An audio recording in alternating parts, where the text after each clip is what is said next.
Filem Aku Tahu Kapan Kamu Mati mengisahkan tentang seorang perempuan yang bernama Sina. Ia merupakan pelajar sekolah menengah yang memiliki kemampuan khusus usai mengalami mati suri. Tanpa disedari, kemampuan untuk melihat ajal seseorang kini dimiliki oleh Sina. Mari simak cerita berikutnya. Malam itu, Sina kembali ke asrama perempuannya dan ditampil dengan Flo, iaitu sahabat Sina. Dia berasa sedih atas kematian sahabatnya Sina. Namun, setelah melihat Sina kembali, Flo merasa takut dan menganggap bahawa yang kembali itu adalah hantunya Sina. Bahkan sahabat baik Sina, iaitu Neni dan Vina juga mulai ketakutan. Tetapi setelah Sina membuka suara, mereka percaya bahawa itu ialah sahabatnya mereka. Di sini, Sina cuba membuktikan bahawa kalau dia bukanlah hantu dan menyuruh kawannya untuk memeriksa dirinya sendiri. Dan setelah itu, mereka duduk dan mendengar cerita dari Sina bagaimana dia boleh hidup kembali. Sahabat Sina bertanya mengapa Sina pulang dengan rambut yang menutupi mukanya. Dan Sina pun berkata bahawa dia sedang mencari gelang persahabatan yang jatuh. Dan pada malam itu, dia tidak dapat melihat kerana hujan yang sangat deras pada malam tersebut. Aduh, kalau Mimi pun mestilah kalut kan cari gelang tu. Sambung-sambung. Malam itu, mereka bersyukur atas kepulangan Sina dan merasa gembira kerana Sina masih hidup. Mereka berempat berjanji untuk menjadi sahabat yang terbaik untuk selamanya. Scene bertukar kepada waktu sekolah di mana ada seorang lelaki yang bernama Brahma yang disukai oleh ramai pelajar perempuan. Time dekat scene ni pula ada 3 orang perempuan ni. Gede-gede dengan lelaki ni. Tapi lelaki ni suka dekat Sina. Tengok tu. Sina pergi ke tandas dan tidak sengaja mendengar suara pelajar perempuan yang sedang menangis. Betapa terkejutnya Sina melihat pelajar perempuan tersebut. Tetapi hal yang tak terduga pun berlaku di situ di mana Sina boleh melihat hantu. Dan bermulalah kisah Sina yang berikutnya. Semasa mereka sedang berhimpun di dewan, Sina masih memikirkan kejadian tentang pelajar perempuan tersebut. Tetapi tak terduga kerana pelajar yang Sina temui di dalam tandas membunuh diri di depan mereka.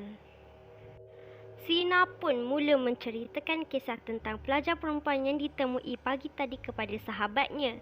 Tetapi sahabatnya tidak percaya dengan cerita Sina. Sina juga tidak ingin percaya akan hal tersebut dan menganggap bahawa ianya hanya satu kebetulan sahaja. Namun hatinya berkata lain. Sina masih memikirkan tentang hal yang terjadi namun didatangi oleh XGF kepada Brahma. Dia memberitahu kepada Sina agar menjauhkan diri daripada Brahma. Sina tidak mahu melawan kerana tidak mahu menimbulkan masalah yang lebih besar. Ia pun hanya diam. Tak lama pun Brahma datang menemui Sina dan mengajaknya untuk menonton wayang. Tetapi Sina menolaknya dengan baik. Hal tersebut dilihat oleh sahabat Sina dan Sina pun terkejut. Malam itu, Flo hendak keluar tetapi terkejut apabila melihat lembaga yang berdiri di hadapannya. Masing-masing pun terkejut dan ternyata itu ialah pembantu asrama. Malam itu, Sina pun membuat kerja sekolah yang diberikan oleh guru dari sekolah. Tetapi hal yang tak disangka pun terjadi apabila Sina melihat seorang budak kecil berlari-lari di dalam biliknya. Ia pun terkejut dan merasa ingin tahu. Ternyata budak kecil tersebut ialah... nak tahu anak kepada penjaga asrama. Sina merasakan bahawa pakcik tersebut akan meninggal dunia kerana roh yang mengikuti dia ialah roh anaknya. Dan pagi itu, didapati kabar bahawa penjaga asrama tersebut sudah pun meninggal dunia dan Sina merasa sangat terkejut.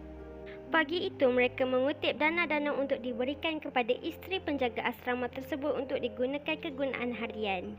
Dan Sina memberi semangat kepada isteri penjaga tersebut agar tetap kuat dan tabah. Sina pun mula yakin bahawa dia memiliki kekuatan mengetahui bila orang tersebut meninggal dunia. Tetapi Flo tetap tidak percaya kerana yang tahu ajal seseorang tiba itu hanyalah Tuhan. Sahabat Sina mencari informasi tersebut di internet dan mendapati bahawa hubungan roh yang mendatangi orang tersebut adalah tanda-tanda orang itu meninggal dunia. Tetap saja Flo membangkang kerana hal itu syirik dan tidak boleh dipercayai. Aduh, ada-ada je ni dah nama jadi hantu internet. Semasa di dalam kelas, Sina tidak dapat fokus tentang hal yang terjadi pada dirinya dan sekelilingnya. Namun, ia ingin mencari jawapan tersebut agar persoalan di kepalanya terbongkar. Malangnya, kejadian tersebut berlaku di dalam kelasnya. Sina memberitahu kepada Flo bahawa ada seorang budak perempuan di belakang guru tersebut, tetapi Flo tidak percaya kerana mereka berada di dalam kelas. Flo pun dipanggil untuk menjawab soalan ke hadapan.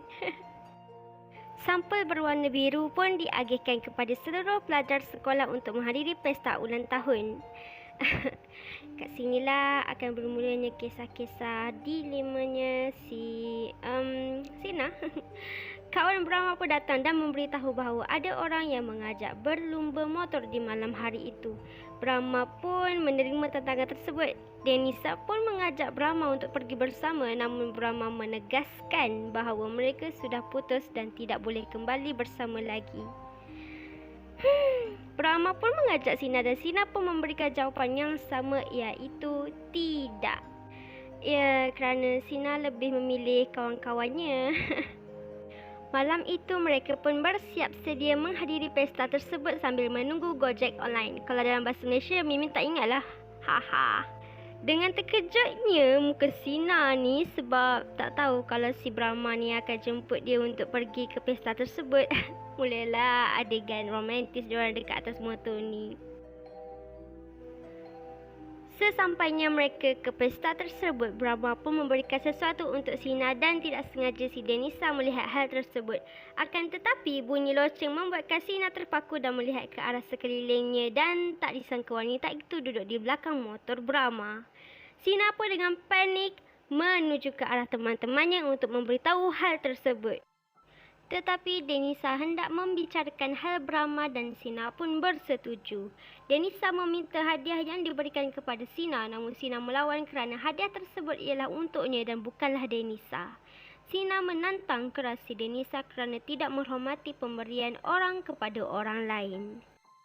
Brahma menghampiri si Sina dan meminta izin untuk keluar sebentar, tetapi Sina menghalangnya. Lagi-lagi terlihat wanita yang hendak menjemput Brahma.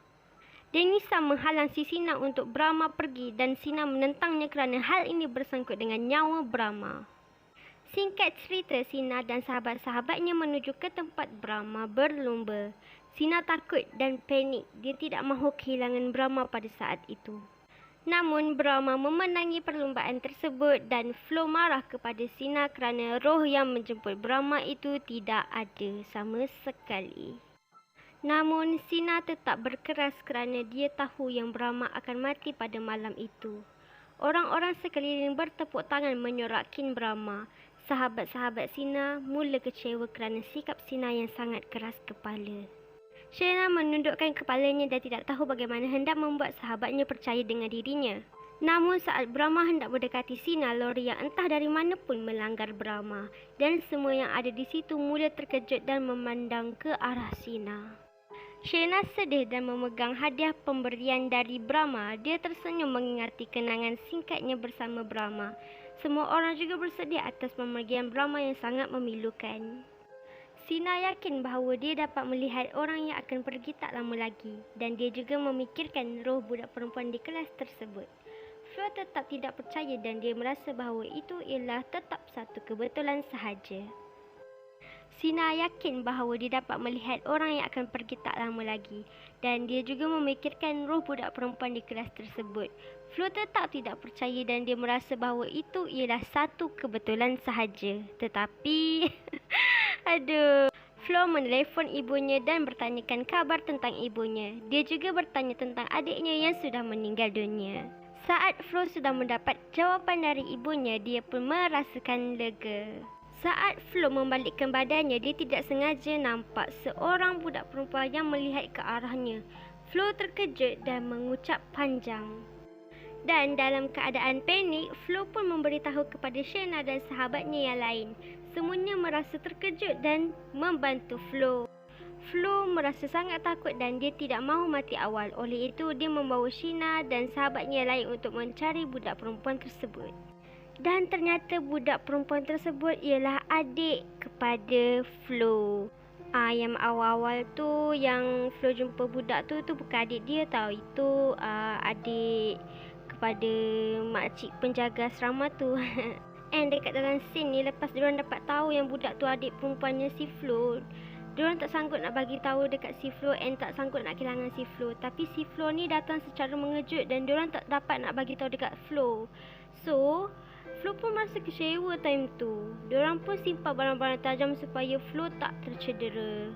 Sampai dekat sekolah pun diorang jaga Flo ni macam pengawal tau. Time Flo makan. Lawak lah. Time Flo tersedak, nak turun tangga, makan sate. Semuanya lah diorang buat untuk tak kehilangan kawan diorang yang baik ni. Mereka pun memikirkan cara untuk Flo. Dan cara ini berkaitan dengan bomoh. Yelah sebab diorang sayangkan dekat Flo ni, tak nak dijemput oleh roh adik dia, terpaksalah diorang buat cara ni. And diorang senyap-senyap pergi dekat bomoh tu untuk mencari penawar Flo supaya Flo tetap hidup.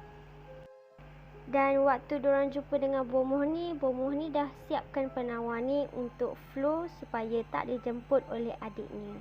Sheena hendak memberikan penawar tersebut kepada Flo tetapi diganggu oleh Denisha dan akhirnya bekas tersebut pecah. Dan terjadilah adegan tumbuk menumbuk. Tak. Ni kes tarik menarik rambut. Faham lah korang perempuan. Macam tali korang tarik rambut. Ni. Tolak-tolak. Aduh. Dan sampailah kepala Sheena tak sengaja langgar dekat bucu almari kecil. Dan Flo yang terkejut pun dengan cepat berlari ke arah bilik kecemasan untuk mengambil kotak perubatan untuk luka si Sheena ni. Tetapi lagi-lagi dihalang oleh Denisa yang hati busuk ni.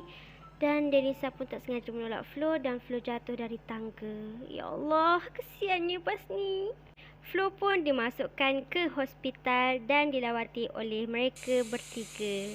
Flo pun berkata bahawa ajal itu di tangan Tuhan dan kita tidak boleh menghalangnya. Flo pun memberitahu juga bahawa dia tahu kalau mereka bertiga cuba menyelamatkan Flo daripada terluka kerana Flo akan dijemput oleh adiknya tidak lama lagi. Semua di situ menangis dan tidak sanggup kehilangan si Flo. Sheena pula tetap berusaha hendak menyelamatkan si Flo dan mencari penawar untuk Flo dengan bertemu dengan seorang wanita tua. Wanita tua tersebut itu ialah salah satu mangsa dari mati suri. Dia juga menceritakan pengalamannya dengan melihat roh-roh tersebut. Wanita itu berkata dia tidak sepatutnya melihat roh-roh tersebut kerana dia tidak mahu berasa sedih. Sheena pun merasa terpaku dengan cerita tersebut dan wanita itu berkata bahawa ajal tidak boleh dihalang. Sheena kecewa dan berpatah balik ke hospital dan melihat Flo sedang duduk di atas kerusi roda. Flo pun tersenyum ke arah Sheena dan memberi gelang persahabatan mereka. Flo memberitahunya untuk menjaganya dengan baik.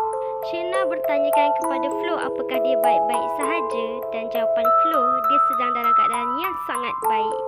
Flo sempat memberitahu kepada Sheena supaya jangan bersedih. Sheena merasa sangat pelik dengan tindakan Flo tersebut, tetapi beginilah ending ceritanya. Sahabat-sahabat Sheena pun memberitahu bahawa Flo sudah pun meninggal dunia. Mereka sangat terpukul dengan pemergian Flo dan Sheena menangis sambil memeluk Flo. Dia berjanji bahawa dia akan menjaga gelang tersebut dengan baik dan